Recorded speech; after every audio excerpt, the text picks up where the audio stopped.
तेरा नाम आया। फिर से 3 लोगों का नाम एक साथ। हाँ वो भी देखो ना, भिड़े, माधवी भाभी और नट्टू काका। Very different combination. हाँ कुछ भी जोड़ी बनती है आजकल। ओके, तो अब भिड़े अंकल, माधवी आंटी और नट्टू काका का जो एक्ट करना है उसका नाम है ये।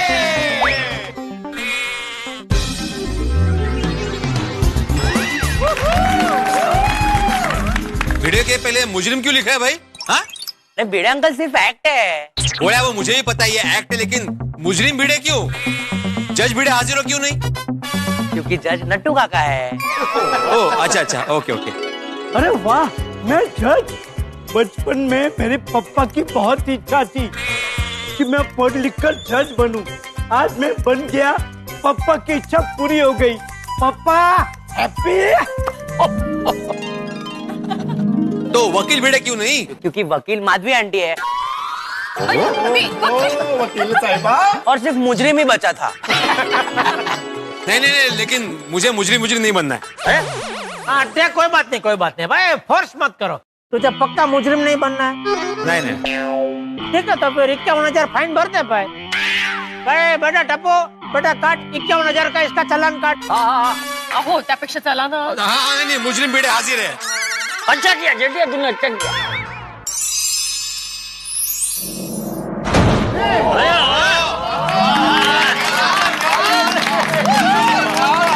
तो आज हम पेश करेंगे गोकुल धाम की अदालत और जज है नट्टू काका। आई ऑब्जेक्ट, नॉट नट्टू काका, जज नटवरलाल प्रभाशंकर उंडाई वाला। हाँ, सॉरी। और कटघरे में है ये। नहीं माधवी भाभी, ऐसा नहीं चलेगा भाई, नाम लीजिए मुजरिम का। हाँ, सोनू के बाबा।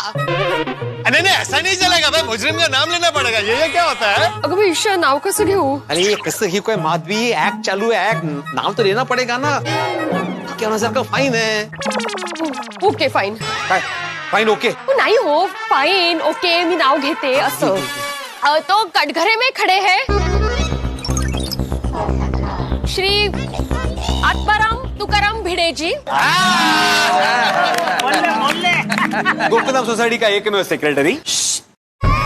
आप बीच में मत बोलिए। वकील साहिबा, केस शुरू कीजिए। Yes my Lord.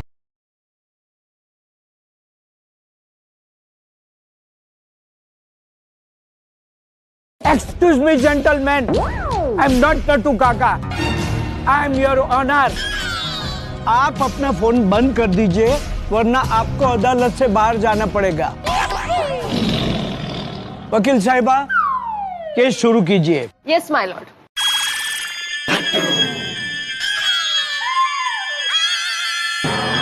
अरे जज साहब का ही फोन बजा। जज साहब को अदालत से बाहर करो। दूसरे जज साहब लेके आओ भाई, चलो बाहर करो इनको। चलो। पद्मावती भोजनालय से फोन है, बात करनी ही पड़ेगी। अरे हेलो, क्या बात कर रहे हैं आप? केसर बासुंदी? अरे केसर बासुंदी तो मुझे और बागा को बहुत पसंद है। अरे बागा, आज केसर बासुंदी है, तू खाएगा ना? हाँ नट्टू काका। नट्टू काका, यही मंगवा लीजिए ना। ऑर्डर। मेरा कोमल का और गोली का तीनों का ऑर्डर दे दीजिए। ओ अच्छा। और कोई खाएगा केसर बासुंदी? अरे काय चल रहे? अरे ओ नट्टू काका, आप जज है, जज से वेटर का बन गए, क्या ऑर्डर लेने लगे सबका? सॉरी, मैं आपको बाद में फोन करता हूँ, अभी मैं कोर्ट में हूँ। मिस्टर भिड़े, आप पर पहला इल्जाम ये है कि आप रोज टप्पू की शिकायत करते हो। हाँ, तो मैं क्या गलत करता हूँ? जज साहब, मैं आपको बताता हूँ, इस टप्पू ने बचपन से लेके आज तक मेरे घर के कितने सारे कांच तोड़े हैं, सोसाइटी की प्रॉपर्टी का नुकसान किया है, और इसके बारे में मैंने इसके पिताजी यानी जेठालाल जी से कंप्लेंट भी की है, लेकिन आज तक जेठालाल ने उसको कभी समझाया ही नहीं। अरे ओ मुजरिम भाऊ, मुकदमा तुम पे चल रहे भाई, मुझे कहाँ बीच में घसीट रहे हो? हाँ तो मैं नाटक ही कर रहा हूँ, एक्ट में फैक्ट बोल रहा हूँ। मंजे मैं ये कह रहा शांति रखो भाई, वरना इस प्रोग्राम के चक्कर में बिना बात का टेंशन हो जाएगा और भिड़े को जवाब देना है। तुम क्यों चिंता कर रहे हो? ऑर्डर ऑर्डर, आप लोग शांति रखिए। मिस्टर भिड़े कंटिन्यू। हाँ तो जज साहब, मैं सिर्फ इतना कहना चाहता हूँ कि टप्पू मस्ती करता है इसलिए मैं शिकायत करता हूँ, और एक शिक्षक होने के नाते बच्चों को डिसिप्लिन सिखाना मेरा फर्ज है। लेकिन मिस्टर भिड़े, डिसिप्लिन के नाम पर आप बच्चों से उनका बचपन नहीं छीन सकते। वकील साहिबा, मैं बच्चों से बचपन नहीं छीनता हूँ। जज साहब, जो मूल्य और संस्कार इंसान बचपन में सीखता है वो जिंदगी भर नहीं भूलता, और वो सिर्फ एक शिक्षक सिखा सकता है। Order order. मिस्टर भिड़े, गोकुल धाम की तरफ से आप पर दूसरा इल्जाम ये है कि नोटिस बोर्ड पे आप जो सुविचार लिखते हो वो सबको टॉन्ट मारने के लिए लिखते हो। क्या ये सच है? हाँ बराबर है भाई, मैं इस बात का सबूत हूँ। अभी मुझे भी टॉन्ट मारने के लिए थोड़े दिन पहले भिड़े ने लिखा था कि पत्नी नमक जैसी होती है, उसके बिना जिंदगी फीकी होती है।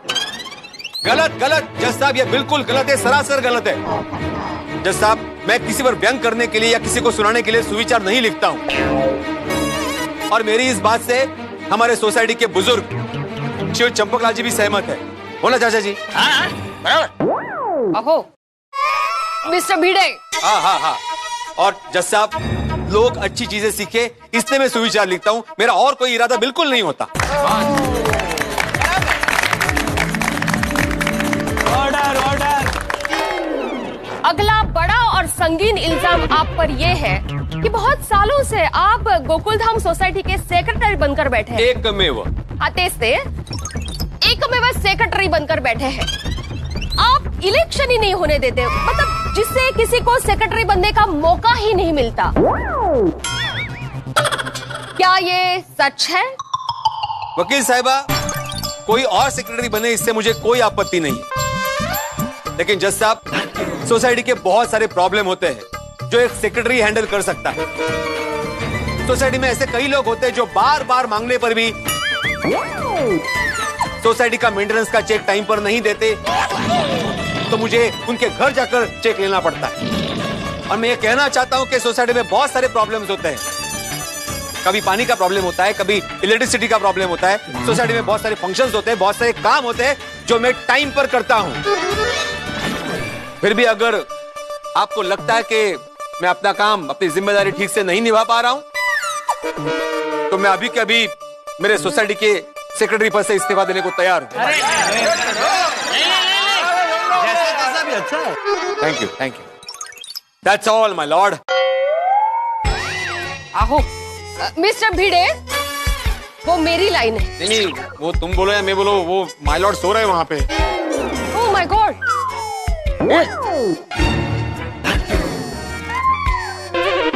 नट्टू काका, नट्टू काका, अरे नजदीक जाओ ना। नट्टू काका। मैं कहाँ हूँ? क्या कर रहे हैं आप? हम लोग गोकुलधाम सोसाइटी में नाटक कर रहे हैं, गणेशोत्सव है। अगर नहीं किया तो 51,000 का फाइन पड़ेगा ना। आप यहाँ क्यों खड़े हैं? जाइए घर जाइए। कटघरे में जाइए। घर आने कटघर। बेटा अभी कितना बाकी है? नेक्स्ट इल्जाम। तो मिस्टर भिड़े, अगला इल्जाम आप पर यह है कि आप अपने स्कूटर के लिए लड़ पड़ते। सखाराम। आप अपने सखाराम के लिए लड़ पड़ते हो। जरा सी खरोच भी आए तो आप बर्दाश्त नहीं कर पाते हो।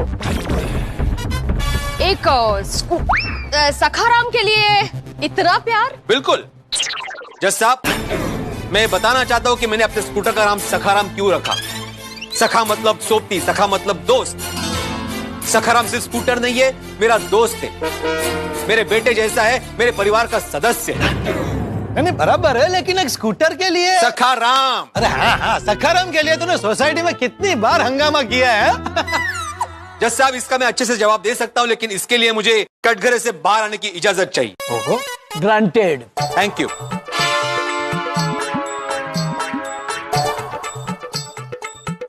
पोपटलाल। हाँ बोलो बोलो। एक मिनट, क्या क्या क्या? एक मिनट। अरे तुम्हारा ये छाता है ना, तोड़ देता हूँ।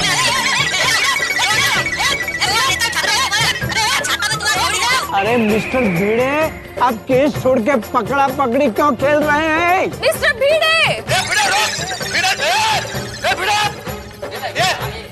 क्या मजाक है छाते के साथ? छाते को कुछ हो जाता तो? Order order order. देखा जज साहब, आपने देखा? पोपटलाल के छाते को मैंने जरा सा छुआ तो उसकी ये हालत हो गई। मैं यही साबित करना चाहता हूँ जज साहब कि जितना प्यार पोपटलाल अपने छाते से करता है, उतना ही प्यार मैं अपने सखाराम से करता हूँ। क्या बात है भिड़े भाई, बहुत अच्छे। अगर तुम बोल के समझाते ना तो ये बात समझ में नहीं आती। बिल्कुल सही तरीका था ये समझाने का। अरे भाई, यही तो हमारे गोकुल धाम के संस्कार है। हम निर्जीव चीजों से भी इतना प्यार करते हैं जैसे कोई अपना हो। तो मिस्टर भिड़े, अगला इल्जाम आप पर यह है कि आप हमारे जमाने की बातें बहुत करते हैं। ऐसा क्यों? हाँ पिड़ू, ये हमारा जमाना है क्या? अरे छोटी, समझा नहीं पाए? इसका जमाना मतलब बाबा आदम का जमाना। Order order. मिस्टर भिड़े, सबको डिटेल में बताइए कि हमारा जमाना मतलब आप क्या कहना चाहते हैं? बताता हूँ जज साहब, हमारा जमाना मतलब मैं जब छोटा था तब की बात करता हूँ। हमारे जमाने में हम बड़े आज्ञाकारी थे, माँ बाप की हर बात मानते थे। हम छोटी छोटी बातों में खुशियां ढूंढ लेते थे। रिक्शा में सफर करना हमारे लिए लग्जरी थी। जब हम डबल डेकर बस में बैठ के सफर करते थे तब ऐसा लगता था कि हम लोग उड़द खटोले में बैठ के सफर कर रहे हैं। बचपन में कागज की नाव बना के पानी में चलाते थे, कागज का एरोप्लेन बनाते थे, डब्बा आइस पाइस, लुका छुपी, पकड़ा पकड़ी, कंचे, कितने सारे खेल खेलते थे। आजकल के बच्चों को गेम मतलब मोबाइल, खिलौने मतलब मोबाइल। जज साहब, एक चॉकलेट के 4 टुकड़े करके दोस्त आपस में बांटते थे। बच्चों, वड़ा पाव खाना मतलब हमारे लिए पार्टी करने के बराबर था। और उस वक्त हमें कोई पॉकेट मनी नहीं मिलती थी, लेकिन फिर भी हमने कभी कंप्लेंट नहीं की। हम आज्ञाकारी थे और आज्ञाकारी ही रहे। हाँ, ये बात तो बिल्कुल सही है भाई। हम लोगों को पॉकेट मनी क्या होती है तो पता ही नहीं था भाई। बिल्कुल। और मेहता साहब, नए कपड़े सिर्फ दिवाली टू दिवाली मिलते थे। और आजकल देखो, कुछ हुआ नहीं, बोर हुए नहीं कि शॉपिंग चलते, बोर हो गए शॉपिंग चलते, कपड़े खरीद रहे।